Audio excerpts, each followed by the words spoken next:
Sorry, I was starting to rush there. So I wanted to back up for just a moment and say one other way to think about and talk about web design is to talk about some common structures on web pages. In this little diagram on the left, we see a site broken up into its common components of so many websites. A header area usually has navigation, branding elements. You may very well have a heading area on your resume. It'll probably have an H1. It could very well have a banner art of some kind, which would serve the function of an H1, which would be kind of like an H1 with some artwork. It could have just a color background, a different color perhaps than the rest of the page. It could be wider than the rest of the page. In this example, everything is the same width, but these days it's more common that the header area be maybe very wide and the central area of the page be narrower and the footer be very wide again. So this is the header area. It's important functions, but yet it tries not to be enormous because this is very valuable real estate. The fold, if we talk about what appears in the monitor on first glance when the page first loads, is probably that barrier, or that border is probably somewhere in here, right? So this is very important not to get out of control in size. What comes next is usually we call it a feature area. It's usually a larger piece of art. It's the main focus. Maybe a very large central piece of art, maybe a medium-sized piece of art with some large headlines, large type, display type. There might be, in the case of a journalistic site, imagine a magazine site on a sport or music or an activity, right?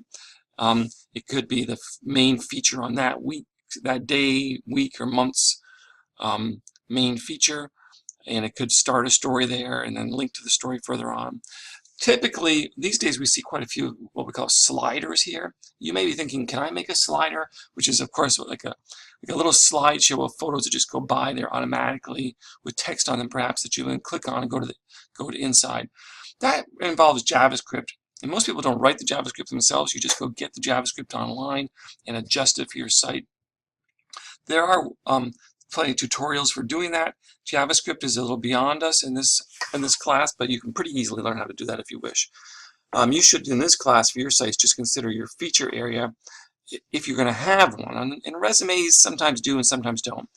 Think about larger art.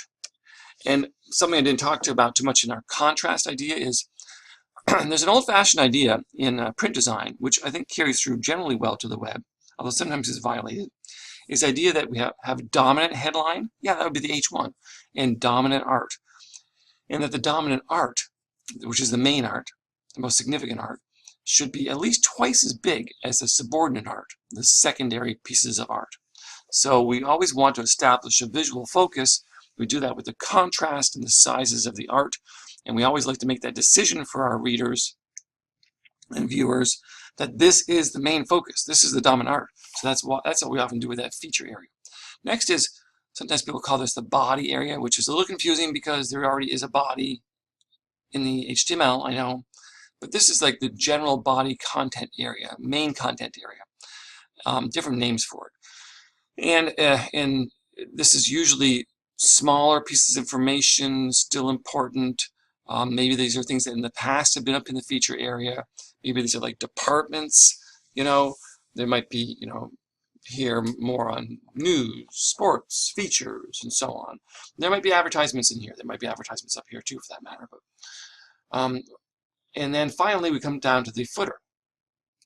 The footer used to do very little. It was simply maybe the copyright information and maybe a back to top link in a very long scrolling page, and maybe some other general legalese kind of stuff, right? And but these days footers do so much more. For instance, look in this page over here, this mock-up of this Martha Stewart page, right? The footer has all these links. It's sort of like a link map to the site. We see this more and more these days. We call these breadcrumbs, all these links, and they are great for SEO. They're very usable good for users because it's another way to get around as opposed to the main navigation, which is probably may be more compact, right? Also, we see down here, often we see contact information down here too. Telephone numbers, links to email and stuff like that. So that's the general overview in a sketch form, and then you can look at this site too. So let's look at these in particular. The feature area. It's probably the feature areas in different pages may very well be the same size and structure, but they might very well change in color and content, right? That, by the way, this whole overall structure might very well carry on from page to page, or the interior pages might have some of the structure like a header and a footer, but then the central area may turn into more like story pages or less like feature areas and then main content areas. I'll let you read this text if you wish. Just say that that the idea is designers use a focal point, an area of the composition that is perceived before all others and serves as an entry point to the layout. That's a great way to describe a feature area. The body, content, main content area, it breaks the content into chunks. It's probably, we want to have lots of points of entry, we say, lots of little places to get into stories. Typically, more text is inside on story pages. This may not apply to your resume site so much, but it's general ideas to keep in mind. We use headings to divide it up. We use white space to make things hang together to keep proximity in mind. Footer area has emerged, as it says, in recent years as a critical part of the web design. Well, it says so right there. The footer area is the bottom of the page. Sometimes it can be pretty sizable. It contains navigation, contact, legalese, and technically it contains special coding for a page like page tracking and lengthy JavaScript functions. Remember that the stuff in the footer is probably in HTML, the last stuff to appear. And that's why we put things down here that we don't need for SEO so much. So lots of scripts might actually be inserted at the bottom in the footer area.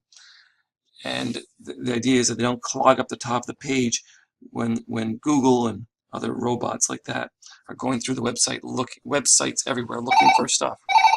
Excuse me. Sorry, that was awkward. I had a phone call, and I was just ending up just to say that the footer area in your website could very well have contact information, copyright. You could put some other things in there too, but whatever happens, it should be pretty similar from page to page within your site. Okay, that's the end of the presentation, and onward to your resume.